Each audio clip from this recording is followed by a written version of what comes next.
Guys, today what we're going to talk about are two things: EPU, emergency overrides. There is sometimes confusion between the two. The first thing we're going to talk about is the emergency power unit, or the EPU. When we'd want to use the EPU is if we had total engine failure. So what does that mean? You're operating your aerial. Somehow, mechanically, your engine shut down. Lost oil pressure, it locked up, you're dead in the water. The aerial is fully extended. So the question is, one is I got to get guys out of harm's way, or I got to bring that aerial down and bed it so I can get it towed and fixed, right? So what do? On your unit, you have something called an emergency power unit, which is basically a small motor that powers your hydraulic system. All the steps are the same. The only difference is, instead of you have a big motor powering your aerial, you have a smaller motor now powering your aerial. And with that being said, it's very important for you guys to understand your run times for your EPU. It's completely different between this unit, and that unit. So the expectation for you guys is, first, one, obviously know how to use it, and two, know how long to run it, because it makes sense. A smaller engine powering an aerial, it's going to heat up, and if you don't know the runtime, you could possibly damage that. So let's go over how this is going to work. We're going to start the engine. Everything's going to be fine. You guys are going to do a quick or rapid stabilization, stabilize it, and you're going to bring the aerial out of the cradle. In this case, we only want to do about 15 degrees because we can replicate a problem that way. Once we brought the aerial out of the cradle, I'm going to shut down the engine and act like there's been an engine failure for you. Okay, and on your aerial, you'll notice there's two locations that you can find your emergency power unit switch. The first one is at the tailboard. Okay, the second switch is up here at the pedestal.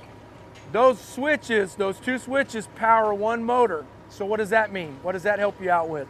If this switch was broken, for example, that switch up there will power the same motor, and vice versa. Why is that important? Well, we know things happen, things break, and if I've got to lower my aerial and stow my aerial, but that switch is broken, I can have someone down here power it up and lower your aerial down, okay? What I also want you to think about is, when you're lowering the aerial, it's going to be super slow, okay? And let's say your run time is only 7 minutes with a 30-minute cool down. Well, plan accordingly, okay? Don't think it's going to happen in 5 or 10 minutes. It may take a period of an hour to finally get everything stowed because it operates slowly. The other thing is, with the EPU, everything's the same. So what do I mean? You lose your engine, in theory, you should be able to hit that switch up there and lower your aerial down. If it's not working, the first step that I would do is go to your cab and check and make sure your master switch is on, your ignition switch is on, your PTO is on, and your aerial master are on. All four of those switches need to be on for you to operate your EPU. If one of those switches got clicked off, your EPU will not operate, okay? The other thing is, to lower your aerial, you still need to be in aerial mode. To lower and put away your stabilizers, or to stow away your stabilizers, you need to be in stabilizer mode. We're going to test that. Okay, so Roger, why don't you go ahead and power it up. Go ahead and go into aerial master and aerial PTO. These guys have set up the aerial to where good stable base. They have 4 green lights. They're doing their operation where the aerial in this case is just 15 degrees. Now what we're going to do, guys, is we're going to create a failure, which means what? Main engine failure for whatever reason. So Roger, go ahead and just shut the engine down. And what do we want to have on? 4 switches, right? Aerial master, aerial PTO, ignition, and master switch, okay? And Murphy, why don't you go ahead and jump up there? Okay, so we lost our engine during an operation. Roger, go ahead and put all 4 switches on for me. Aerial master, aerial PTO, master switch, and ignition switch. So that's what I would check. So Roger is checking to make sure those 4 switches are on.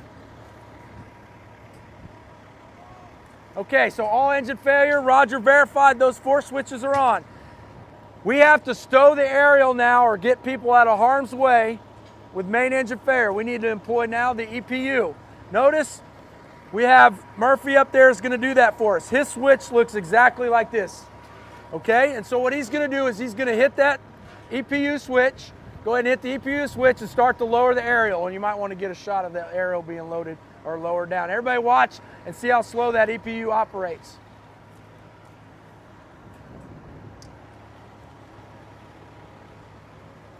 Okay, EPU's being functioned, and here's what we would do in a testing environment. We'll ask you, Murphy, for example, we know this EPU, you can stop. This EPU will operate 30 minutes of runtime, 30 minutes of cool down time. I will need to voice that when I'm operating my EPU for skills testing. For you, it may be different. It may be 7 minutes for 30 or 7 minutes for 15. You need to research in your owner's manual what that will be.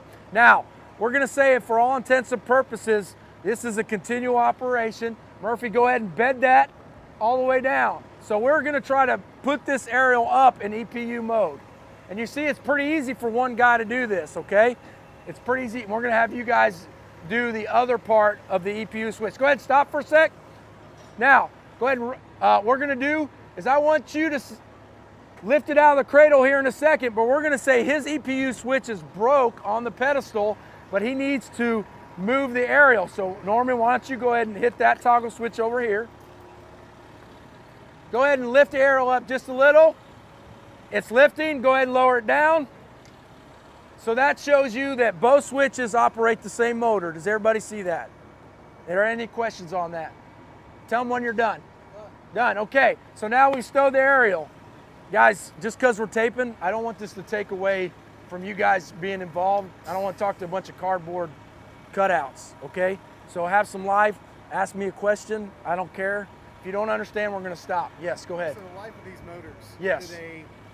I've heard like it's very hard to replace, so yes. testing them all the time can bring some wear and tear. That's a good point. He's asking, testing the motors and using them over and every day and all that other stuff, right? Right, they're hard to replace. Yes. So the apparatus could be out for an extended amount of time. Absolutely. To replace those or not get replaced at all. Absolutely. So here's my reply to that. We want you to be comfortable using them. And when you operate an EPU to test it, to either to train yourself or to test it, do it for very short periods of time. I would say 20, 30 minutes at a time. You can just raise the aerial out of the cradle, shut your engine down, lower it down 5 or 10 degrees. That's enough. That's like 10 seconds of operation. 1, I know how to use it. 2, I know it's working. Okay? Now, that answer your question. So operation, short periods of time, it's not a problem. It's just like anything else. You want to use something, be comfortable. Now, fully stow your aerial every time or whatever, and I know you're not going to do that. We're going to shy away. But we do want this part of your weekly check, because if it's not working, it's kind of nice to know it's not working. Would you agree? Okay, so test it out, short periods of time. Answer your question? Okay, now, we've stowed the aerial using the EPU. Now what we want to do is we say, hey, we got still what, 4 stabilizers out. We want to raise and stow our stabilizers. But we're not going to do that because Norman's a smart guy. He says, why are we going to wear this motor out for just, I can lift it up a little bit and know it works. Would you agree? So let's now show you how to use the EPU to stow a stabilizer. And all we're going to do is we're going to lift this back stabilizer up just a 1/4 inch, because this will help me transition into overrides. So how we do that? Real easy, right? You would take it and put it in a stabilizer mode. Light comes on. Guys, same steps, just like anything else. Pull the pin for me, Murphy. And what I want you to do is lift back left just a 1/4 inch. And you guys can see, and everybody get a rep on that if you need to get a rep.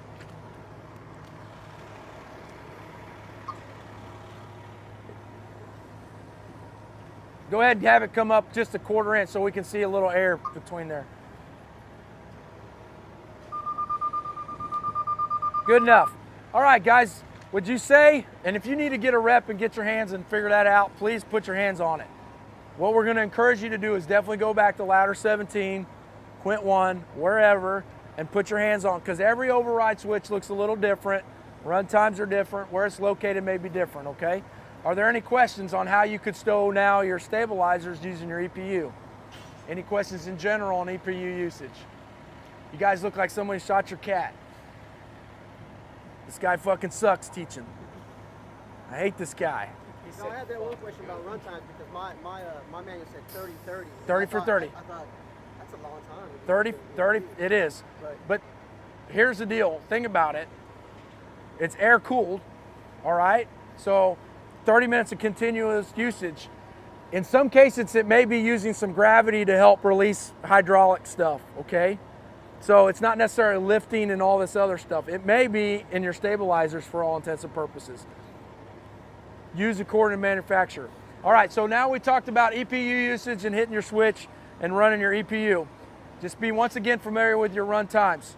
I will say this, the EPU, if you have a complete hydraulic failure, if it means you lost a hydraulic hose, the EPU will not help you. Does that make sense? If you lose a hydraulic, one of your pistons blows out a seal, hydraulic hose, you lose a hydraulic hose, your EPU will not help you, okay? It's a motor driving the hydraulic system. It is not a separate hydraulic system. That's what I wanted to say. Any questions on that? Go ahead. Electrical failure. If you have electrical failure, then it's not gonna power that motor. If you remember, it's an electrical motor that's air cooled that's gonna lower the device. You have an electrical failure, now you may be dead in the water, okay? But does this run on the 12-volt batteries that are on the side? Yes, yes, yes. So for some reason, these batteries just aren't gonna work. No bueno, you're done, yes. Or if you drive through a puddle of water and electrical malfunctioning, computer malfunctioning, you know, electrical does no likey water, you may be messed up EPUs. Yes, yes, okay? Any questions on that? All right, so that being said, we are gonna go now into emergency overrides. Okay, so emergency overrides, squirrel, EPU in one compartment. Let's talk about overrides in another compartment. Overrides are, for all intents and purposes, for you to do something that the system may not want to do. In fact, it has safety interlocks that prevent you from doing these things, okay? But just like with any piece of equipment or any device, there may be failures. So let me paint you a picture on some examples. Let's say, for example, you come out with all your stabilizers, you come down with all your stabilizers, and you have what you think should be 4 green lights here. But guess what? One of your interlocks is not working, meaning this should be a green light. This should be a stable base. Even though we created an unstable base, I'm saying that's stable now because I want to use my overrides to see if they work. We're calling that good, all right? And you can verify that's good, but this says it's not good.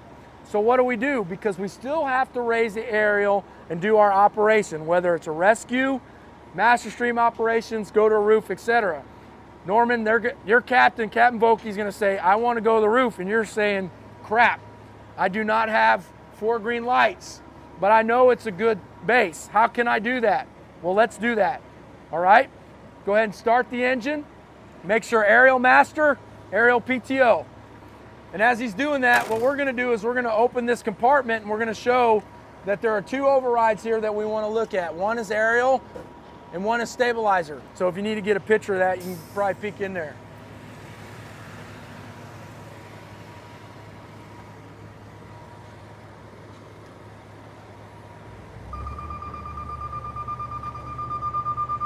Okay, still in stabilizer mode. So what we want to do, captain's telling me, hey, I need to get to the roof, I need to get to the tower. The system is not going to let me go into aerial mode. Why is that? Because the interlock is jamming me up. It's broke, but I know that's a good stable base. I'm confident in that stable base, okay? So what I'm going to do is I'm going to tell Norman, I want you to go up and try to raise the aerial. And we know he can't because we don't have 4 green lights, but we will. All right, so go ahead and try to raise the aerial. And what you're going to do, help me out with your name, I always forget it, brother. Ray? Renee. Renee. Renee. Okay, thank you, Renee. Renee's going to go in here and he sees aerial override and it's pull to do it. Can you raise it? It's not, he can't do it. So he needs his buddy, Rios, to come down here. And what I want you to do is you'll tell him once you pull the plunger, I got it pulled, and you'll be able to raise the aerial. Go ahead and do that, sir.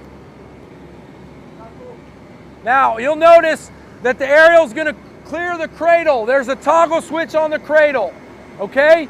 You can let go now.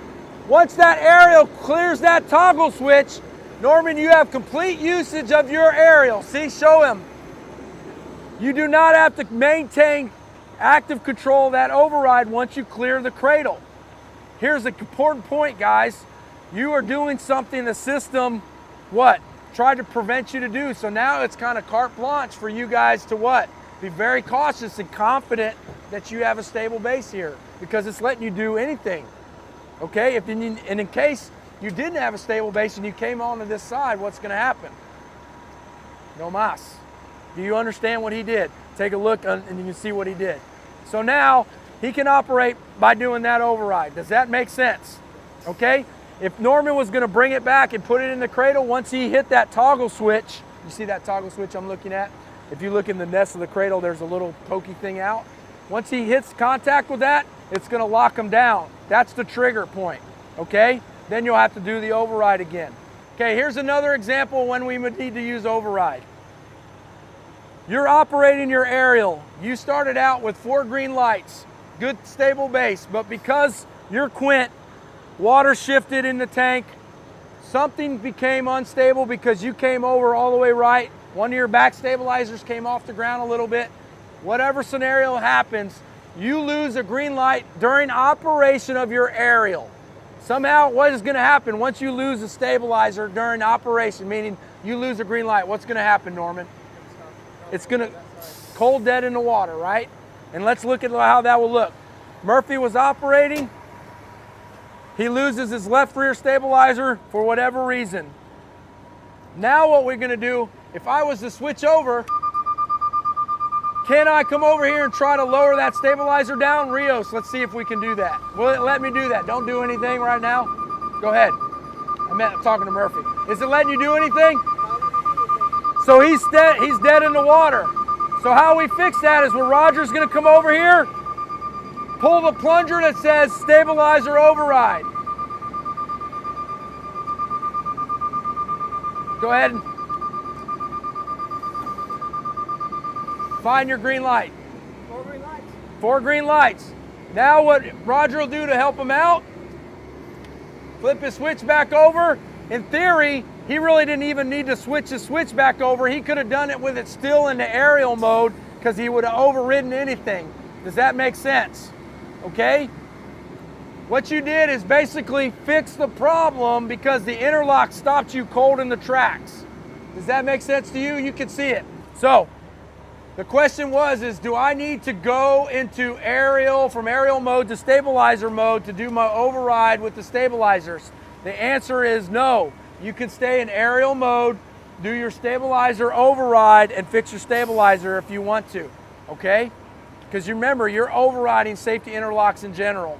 Yes, sir? Does that work vice versa? If I'm in stabilizer mode, I want to override the aerial, so I have to... So let's try that. So let's create a problem first. The first problem I want to create to do what you're asking is to lift this and get no green light, okay? So go ahead and do that.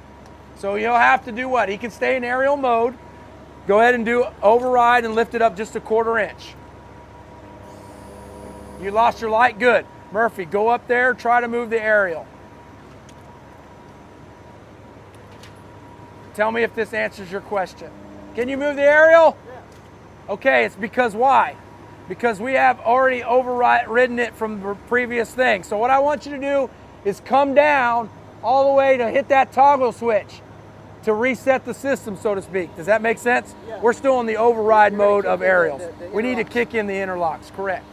Now, to answer your question, what I'm gonna do once he trips that, what do you think I'm gonna do? Put it in stabilizer mode. It's true. Okay, but you answer your question is you want to say, put it in stabilizer mode, now to use and move the aerial, correct? So let's try that. So I'm in stabilizer mode, hit aerial override. Go ahead and try to lift it up. It's moving. Does that make sense? Yeah. So that's overriding these interlocks and that interlock. I'm going to do that so I don't have to talk over to BP. Did that answer your question, Rios? Yeah, it did. It did. I thought it was a different system.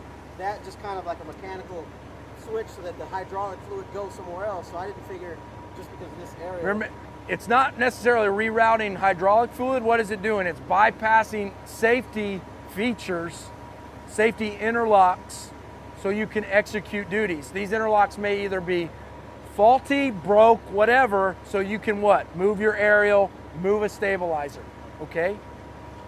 Now, are there any questions you have, Murphy? All right, so let's talk about another example that you may need to use your overrides. Let's say, for example, you did what you call in a full set, or you have four green lights. Your stabilizers are all the way out and all the way down.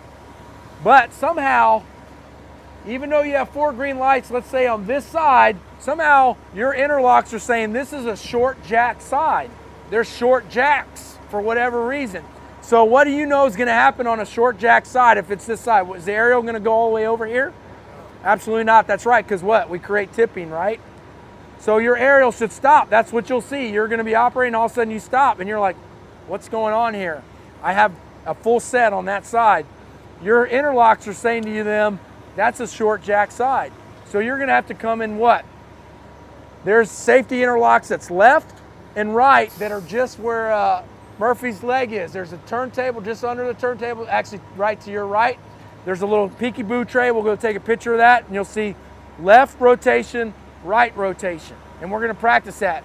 So what we're going to do here is we're going to create an actual short jack side, for real short jack side, and show how those work. So what we've created now is a for real short jack side. The reason we want to do this is we're going to try the override on the left-hand side to show if you had a pseudo short jack side, I would say, where the interlocks are saying this is a short jack side when you know for real it's not. So we have to actually do the real thing to test those overrides. So what we're going to do is Murphy's up there. He's going to be able to raise the aerial. Rios will switch him over to aerial mode. Go ahead, sir. Go ahead and operate. He'll bring the aerial up, and he'll try to bring it over as far left as the aerial left that the aerial will let him. And it should stop him a little shy of that, and we know it'll do that because of those safety interlocks.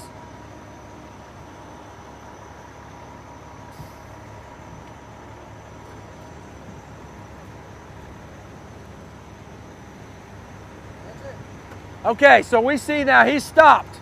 That's awesome, okay? It's doing what it's supposed to do. Now the question is, if you had for real, you know you're fully stabilized, but you gotta move on this direction and it's not letting you. Let's jump up there and let's see what Murphy's gonna have to do with his buddy Rios to try to fix this problem. The aerial has stopped us on the short jack side. What we're gonna do is just test this out. So, for real, because if we go over too far, we will tip, as you guys know. So what we want to do is just test it out. And how we're going to do that is Rios is going to activate his left rotation override and tell his buddy it's activated. Murphy's just going to ever so slightly 1 inch or 2 inches over to the left to show you that we can do that. Does everybody understand? All right, when you guys are ready, go ahead and do that. It's activated, dude. Did you guys see the movement? Did you for real see the movement? Are you good? Now, let's test this theory, because we know when we hit the override before on an aerial override, it pretty much lets you do whatever you can do. Guess what? This has to be activated for you to do something, and we'll test me out and that. Can you do anything without him activating that? Absolutely not. Right? It can, because why? Because this is a really still good side. Left? You have to do that. Is there any questions on that? Is there a point that you can pass that you can actually have free range of motion? What do you mean? Pass Like, the side without holding the override? I do not know that question.